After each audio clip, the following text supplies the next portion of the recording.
Hello students, today we will study about transpiration. A plant absorbs more quantity of water from the soil than required for its various activities. The excess of water is given out by the plant in the form of water vapor. The loss of water in the form of water vapor through the stomata of the leaves and other aerial parts of the plant is called transpiration.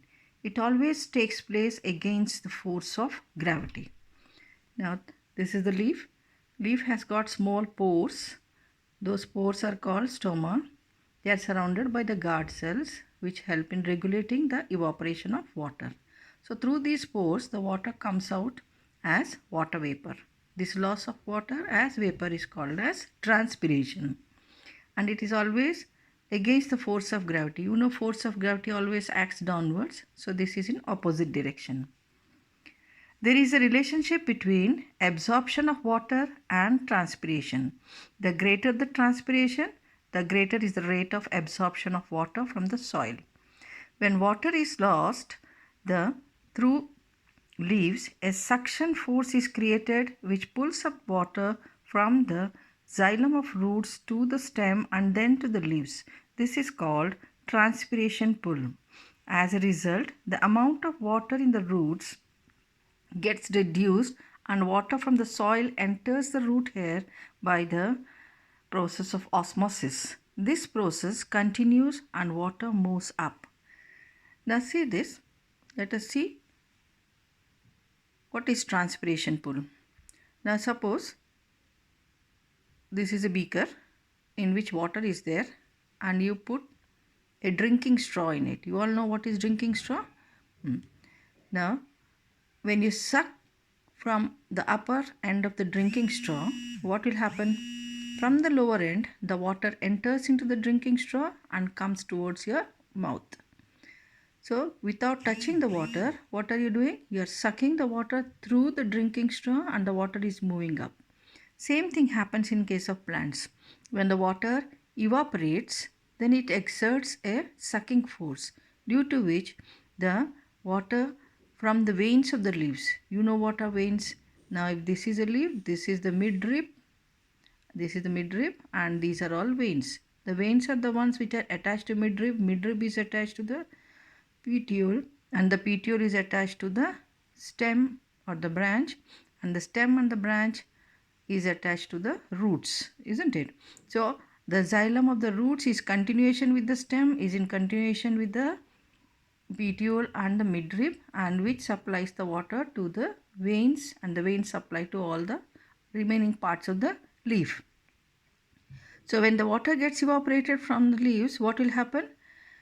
The more water from the petiole will enter into the leaf, and then the petiole will has less water, so water from the stem will enter into the petiole, and when the water becomes less in the stem, the water from the roots will enter into the stem, and when water becomes less in the roots, the water from outside in the soil will enter into the root through the process called as osmosis. That means the water is absorbed by the roots when the water is evaporated from the leaves. So evaporation from the leaves creates a suction force which is pulling the water from the soil into the roots through the stem to the leaves. Okay, so this is called as transpiration pull. As a result, what will happen? The process continues and the water will keep on moving up. If the water lost through transpiration is more than that absorbed by the root hair, the plant loses more water, resulting in the leaves, stem and flowers to droop. This is called wilting. Suppose if the water evaporation is greater than the water absorption, that means total quantity inside the plant, water quantity in the plant will remain less than what it requires. In that case, the leaves, instead of remaining erect like this, will start drooping down. And if they droop, we call that the plant has wilted, and the process is called wilting. Now let us see an activity to demonstrate transpiration in plants. For that we require a small potted plant and a big glass jar. We will take the potted plant and cover it with the glass jar. Place it under the sun for few hours and then we observe. We will see small droplets of water on the inner wall of the jar. These water drops are released by the plant through transpiration.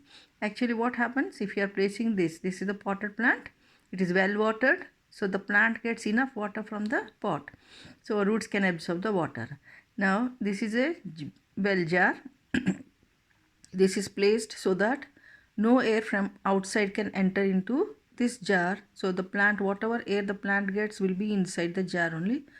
And if the plant is transpiring, whatever water vapor comes out will also remain inside the jar. So if you are keeping this outside for a long time, what will happen? Transpiration will take place, and this transpiration, water vapor has come out, but we can't see the water vapor. But when that water vapor touches the jar, now jar is cooler, little bit cooler than the plant. So what happens here?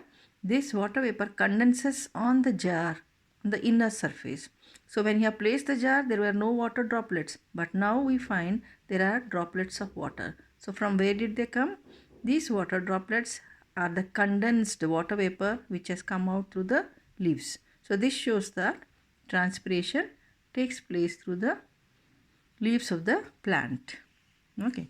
Now, what are the factors that affect the rate of transpiration? Rate means speed. There are several factors like temperature, wind, humidity that affect the rate of at which the transpiration takes place. These factors are as follows. So you can see how many are there. First is time of the day, second is temperature, third is humidity, fourth is wind, and fifth is light. So if you see the temperature, higher the temperature, faster is the rate of transpiration. Therefore, transpiration is faster during the summer season and during the daytime also. You know that during the summer, water evaporates at a faster rate. Same way, temperature, higher the temperature, faster is the rate of transpiration. Therefore, transpiration is faster during hot days as compared to the cold days. Now, humidity, transpiration is lower on humid day because the air already contains lots of moisture. So, no more moisture can come out. So, what happens? The transpiration rate decreases. Now, wind. Wind increases the rate of transpiration since water evaporates faster from the leaves on a windy day. So, actually, what does wind do? Wind removes the moisture from the vicinity of the leaf. So, the dry air again comes on the top of the leaf and more evaporation will take place. Then light.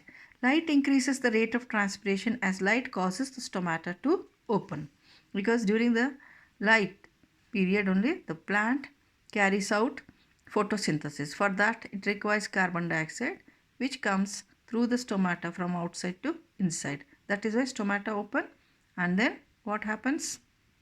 More transpiration will take place. So if you see all this, time of the day, temperature, humidity, wind, all these factors of transpiration are same as the factors which you study for the evaporation. Okay. Now, importance of transpiration. Transpiration is important to the plants for the following reasons, because it gives two factors. One is cooling effect. Transpiration produces a cooling effect on the plant due to evaporation of water from it. From any surface evaporation takes place, that cools down. So plants also cool down. Transportation of food. If excess water is not evaporated, the cell sap will dilute and further absorption of water along with minerals required by the plant will not take place.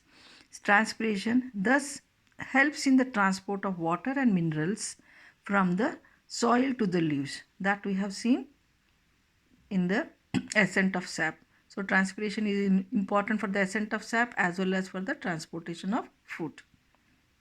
Okay girls, hope you have understood.